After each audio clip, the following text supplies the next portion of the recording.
अस्सलाम वालेकुम। कपकेक या स्पंज उसके ऊपर इस तरह से कट क्यों आ जाते हैं जैसे ये तस्वीर के अंदर देख रहे हैं। कपकेक भी ओवरलोड होके एक साइड पे हो जाते हैं और स्पंज के ऊपर भी जो है ना इस तरह से कट आ जाता है। तो ये वजह क्या होती है, ऊपर से इस तरह क्रैक क्यों आते हैं? तो इसकी ये डिटेल के साथ मैं चीज़ें समझा रहा हूँ, इसका मसला क्या होता है। देखें, अगर तो कपकेक आपके इस तरह से टेढ़े हो जाते हैं तो इसकी सिर्फ एक ही वजह है कि ये ओवन के अंदर या पतीले के अंदर जहाँ भी आपने इसको बेक किया ना वो हीट ज़्यादा थी। मुमकिन है कि जो रेसिपी के अकॉर्डिंग आपको हीट बताई होगी शेफ़ ने, या कहीं से भी आपने क्लास ली होगी तो उन्होंने इतनी हीट बताई होगी, आपने भी उसी हीट पे इसको बेक किया है। पर ओवन के टेम्परेचर में फ़र्क हो सकता है, यानी कि जिसने आपको बताया उसके उसके ओवन का टेम्परेचर और जो आपके पास ओवन है उसका टेम्परेचर इसमें फ़र्क आ जाता है। तो इसका आसान सा हल ये है कि अगर आप ये 170 पे बेक कर रहे हैं तो आप 160 कर लें, अगर 160 पे बेक करें तो 150 कर लें, यानी कि थोड़ा-सा टेम्परेचर कम कर लें। पतीले के अंदर भी आप हल्की-सी आँच कम कर लें, तो ये जो इस तरह से राइज़ होके टेढ़े हो जाते हैं, तो इसकी यही वजह है कि इसका सिर्फ़ टेम्परेचर ज़्यादा हुआ और ये एकदम से फूल के और ये टेढ़े हो गए। अगर ये आराम-आराम से राइज़ होंगे ना, स्लो-स्लो, तो फिर ये इस तरह से टेढ़े नहीं होंगे, कल्टी नहीं होंगे। और जो स्पंज की बात करते हैं, तो स्पंज के अंदर अगर तो आप हाइटेड पैन लेते हैं ना, तो हाइटेड पैन की वजह से, यानी कि आपने 2 पाउंड का बैटर 1 पाउंड के अंदर डाल के बेक कर लिया, यानी कि आपने 2 पाउंड का बैटर बनाया और आप एक ही हाइट पैन में डाल के उसको बेक कर रहे हैं, तो उसके ऊपर तो डूम आना ही आना है, फिर उसके ऊपर कट भी आ सकता है। तो ये फाइनल सी बात है।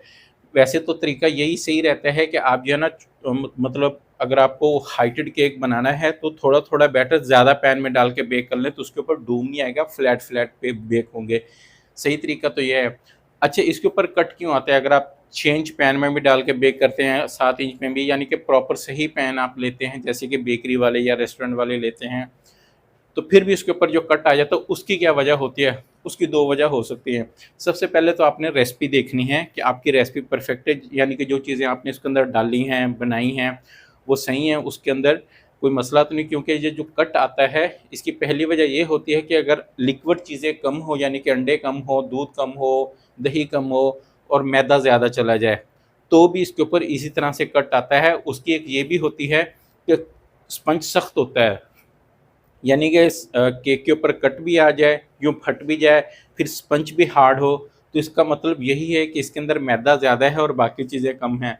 तो इसमें फिर आपको थोड़ा-सा मैदा कम करना पड़ेगा। अगर ये बात समझ रहे हैं कि कितना मैदा कम करना चाहिए, तो आप मुझे इस नंबर पे कॉन्टैक्ट करके अपनी रेसिपी को दुरुस्त करवा सकते हैं। अच्छा, दूसरा ये है कि स्पंज भी सॉफ्ट है, यानी बेक हो गया, उसके ऊपर कट आ रहे हैं और स्पंज भी सॉफ्ट है और बाकी सिर्फ कट आए हैं, तो उसकी वजह सिर्फ ये है कि आपने उसको तेज़ हीट में बेक किया है, ठीक है? ये 2 टिप्स अलग-अलग हैं कि अगर तो स्पंज पक फूला भी है और वो सख्त हो गया, उसके ऊपर कट हैं, तो फिर मैदा ज़्यादा है। एक है कि स्पंज सॉफ्ट भी है लेकिन सिर्फ उसके ऊपर कट आए हैं और डोम भी बन गया है, तो उसकी वजह यही है कि स्पंज तो सॉफ्ट है, रेसिपी तो यानी ठीक है, लेकिन ये डोम बन के जो फटा है, इसकी वजह यही है कि आपने इसको तेज़ हीट में बेक किया है।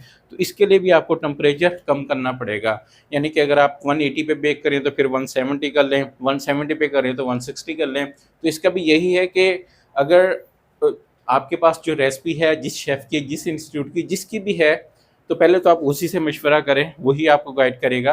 अगर आप कहीं यूट्यूब से रेसिपी ली है, कोई शेफ़ नहीं है, किसी से क्लास नहीं ली, तो फिर उसका आसान हल ये है कि आप ये टिप करके देख लें कि उसकी हीट कम करें और ये मसला हल हो जाएगा। अगर फिर भी ये मसला हल नहीं होता, तो फिर आप मेरा ये व्हाट्सएप नंबर है, मुझे इस नंबर पे कॉन्टैक्ट करके इस रेसिपी को आप दुरुस्त करवा सकते हैं। मज़ीद मैं देख के बता दूँगा कि ओवन का मसला है, आपके बनाने का मसला है, चीज़ों का मसला जो भी है, तो वो ये मसला सिर्फ़ यही होता है कि या तो मैदा ज़्यादा चला जाए या हीट ज़्यादा हो।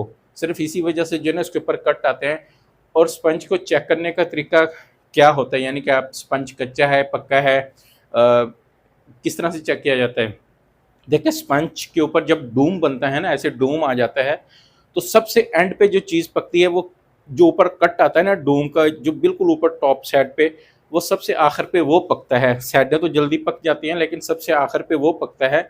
और जब भी आपने आपको चेक करना है, तो जहाँ पे डूम बना होता है स्पंज का या जहाँ पे कट आया होता है, वहाँ पे स्टिक डाल के आपने चेक करना है, सबसे एंड पे वो पकता है।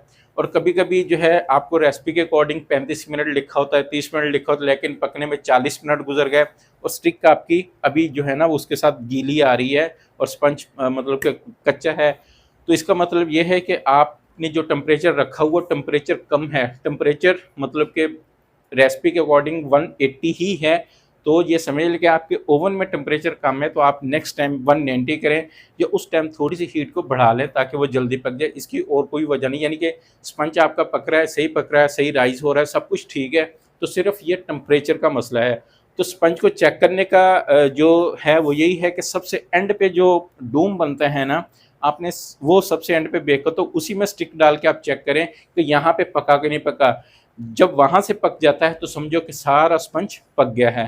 तो ये वजह होती है। बाकी अगर आपको ये टिप्स अच्छी लगी हों जो मैंने इन्फॉर्मेशन दी हैं, तो वीडियो को लाइक करें, शेयर करें। अगर आपको मज़ीद कुछ पूछना हो तो आप कमेंट्स भी कर सकते हैं, या मुझे इस नंबर पे व्हाट्सएप करके भी आप पूछ सकते हैं कि भाई ये मेरा मसला, इसको हल कर दें, तो इंशाल्लाह आपको फ्री में गाइड करेंगे।